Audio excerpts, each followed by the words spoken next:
कल कोई ब्लॉग नहीं आया क्योंकि कल के दिन ना हमारे असम के लिए बहुत ही बड़ा लॉस था। जुबिन गार्ग जो डेथ हो गए थे, तो मैंने शॉर्ट वीडियो में डाला था, 2 वीडियो डाला था उनका। तो उनका डेथ तो फ्राइडे को हो गया था, लेकिन कल उनका अंतिम संस्कार बोलते हैं शायद, तो वो था। तो हमारे आसाम में कोई हिंदू, कोई मुस्लिम, कोई क्रिस्तान नहीं रहा। कल के दिन ना फ्राइडे से ही लोग ऐसे रास्ते में आ गए थे, कैंडल जलाकर, दिया वगैरह जलाकर, और जस्टिस दिलाने के लिए, क्योंकि ऐसा लग रहा है कि उनका मर्डर हुआ है। तो सिंगापुर पे ले जाकर ना उनको मर्डर किया गया है। तो ऐसे गला दबा कर या जहर देकर ऐसा नहीं, क्योंकि उनको ना मिर्गी की बीमारी थी। तो उनको डॉक्टर ने साफ मना किया था कि पानी से और आग से दूर रहने के लिए। लेकिन उनके मैनेजर और उनके जो साथ के लोग थे वो ले जाकर ना उनको सागर में ले गए थे स्कूबा डाइविंग कराने के लिए। तो वहीं पे उनकी डेथ हो गई थी।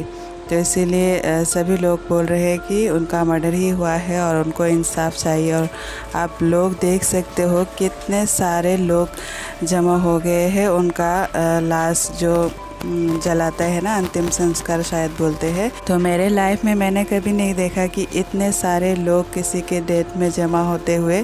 तो वो रियली लेजेंड है हमारे असम के, और रहेंगे, क्योंकि उनका याद तो रह ही जाएगा ना। उनके गाने पहले से कभी कभार सुनती थी। गाना सुनना तो नहीं चाहिए, फिर जब ना मेरा उनका गाना एक फेवरेट है, कियो यानी कोई मोरम्बुर। तो वो गाना जब मेरे हस्बैंड ने सेकंड मैरिज की थी ना, तो वो गाना मेरे लाइफ से एकदम मैच हो गई थी। तो मैं ना बहुत सुनती थी वो गाना। तो अभी फ़िलहाल नहीं सुनती हूँ, और बहुत सारे गाना उनका ना दिल से छू जाती है। तो इसीलिए कभी कभार सुन लेते हैं। सुनना तो नहीं चाहिए, लेकिन वो इंसान ना बहुत ही अच्छे इंसान थे, दिल के बहुत अच्छे थे। जब वो ज़िंदा थे तब मुझे इतना मालूम नहीं था कि वो दिल के कितने अच्छे हैं या नहीं है। वैसे तो हम जानते ही हैं जुबिन गार्ग हमारे असम के सिंगर है, लेकिन उनके डेथ के बाद पता चला कि वो दिल के बहुत ही अच्छे थे, लोगों का बहुत हेल्प करते थे, गरीब लोगों का हेल्प करते थे। और कोई भी उनसे ना कुछ भी मदद मांगने के लिए जाए ना, तो कभी भी उनको लौटाते नहीं थे, उनकी मदद करते थे। इसीलिए अल्लाह से मेरी यही दुआ है कि अगर इनकी मर्डर हुआ है तो उनको इंसाफ मिले, और जो भी दोषी है ना उनको अपनी सज़ा मिले। और यहाँ पे सज़ा नहीं मिलेगा तो भी फिर अल्लाह उनको सज़ा दे ही देगा। तो सारा दिन ना ऐसे मोबाइल में सिर्फ उनका ही वीडियो और जो हो रहा था ना न्यूज़ वगैरह वही चल रहा था। तो मैंने कुछ भी आज शूट ही नहीं किया सारा दिन। अभी शाम हो गया है, कपड़े थे बाहर उठा के ले आई हूँ, फोल्ड करके अपने अपने जगह में रख दिया है।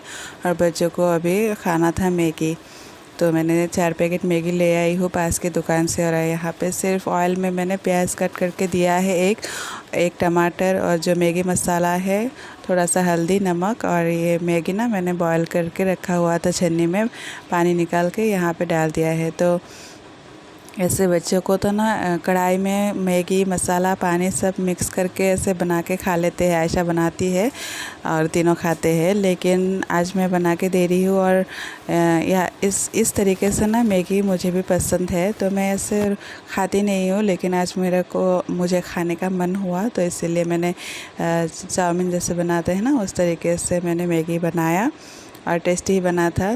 तो यहाँ पे मैंने 4 प्लेट में निकाल लिया है। हसन और अमन को थोड़ा कम दिया है, और आयशा और मेरा भी निकाल लिया है। तो इनको खाने के लिए दे दिया है। तो हम सब ना नीचे बैठकर ही खाते हैं, क्योंकि ऊपर डाइनिंग में बच्चे छोटे हैं ना, हसन और अमन, तो दोनों का ऐसे पहुंच नहीं पाते हैं, इसलिए नीचे बैठकर खाने में कंफर्टेबल है।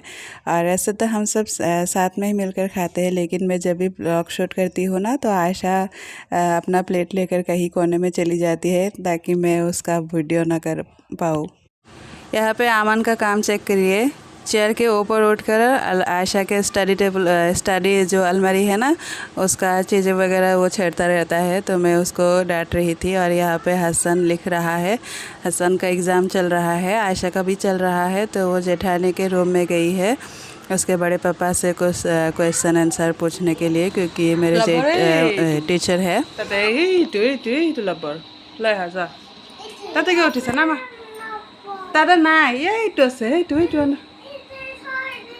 তুমি আহা নামি আহা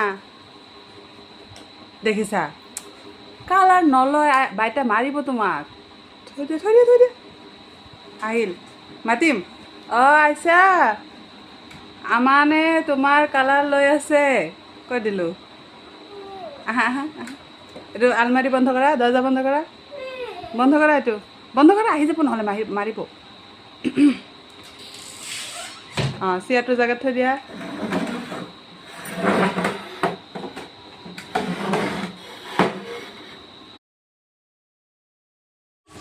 मैंने उनको सिखाती रहती हूँ कि जहाँ की चीज़ जहाँ पे लिया है ना तो वही जगह में रख देने के लिए तभी बड़े होकर वो सीख पाएंगे कि जो चीज़ लिया है उसको अपने जगह में रखना है। तो जैसे सिखाएंगे ना बच्चे वैसे ही सीखते हैं। बहुत सारे लोग ऐसे होते हैं बोलते हैं कि बड़े हो जाएंगे तब करेंगे, अभी इतना प्रेशर क्यों दे रहे हो। तो प्रेशर नहीं है, मारपीट भी नहीं है, सिर्फ अच्छे से बोल दो कि बेटा ये चीज़ अपने जगह में रख दो, वहाँ पे रख दो, तो वैसा ही करेंगे तो आदत बन जाएगी। उसके बाद ना बड़े होकर वो अनडिसिप्लिन नहीं रहेंगे।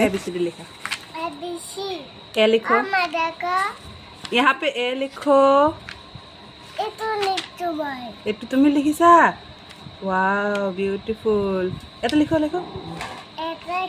ए लिखा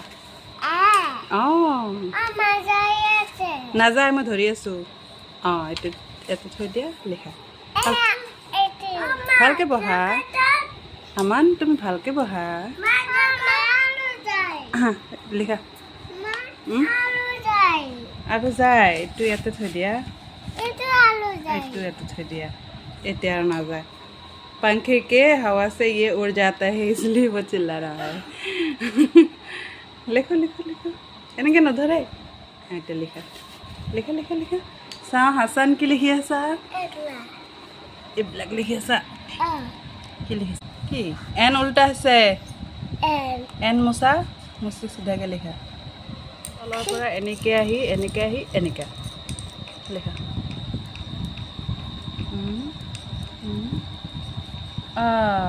এইটো বেকা হৈ গ'ল ए बेका तुम्हारा कल एग्जाम है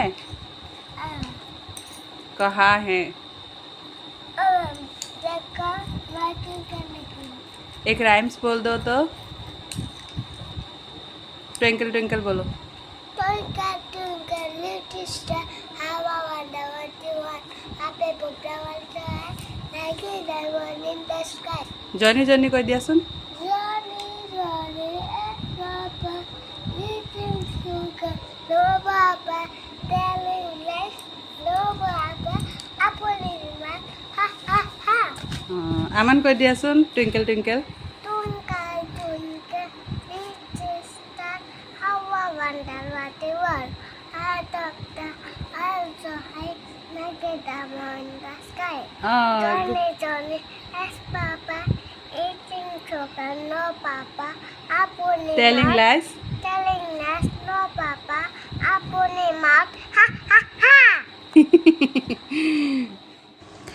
और यहाँ पे बच्चों को खाना खिला के मैंने हसन को सुला दिया है क्योंकि वो जल्दी सो जाता है और अमन ना दिन में थोड़ा सा सोता है ना दोपहर में, इसलिए रात को लेट करके सोता है। जब मैं बिस्तर पे जाऊँगी ना जितने रात हो जाए काम करते करते वो मेरे पीछे पीछे ही घूमता रहेगा। मैं जब सोने जाऊँगी उसके बाद ही जाके वो सोता है।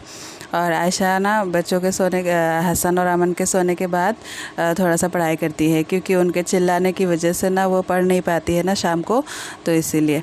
और यहाँ पे रात को ही मैं कोशिश करती हूँ कि जितना चीज़ें इधर उधर है सबको समेट के अपने अपने जगह में रख के ड्राइंग रूम को पूरा क्लीन करके मैं झाड़ू सब कुछ लगा के सोफ़े वगैरह ठीक करके फिर जाके सोती हूँ। क्योंकि मॉर्निंग में उठने के बाद ना हसन और अमन बहुत प्रॉब्लम करते हैं मुंह हाथ धोने में, फ्रेश होने में, ब्रश करने में, फिर खाना खाने में।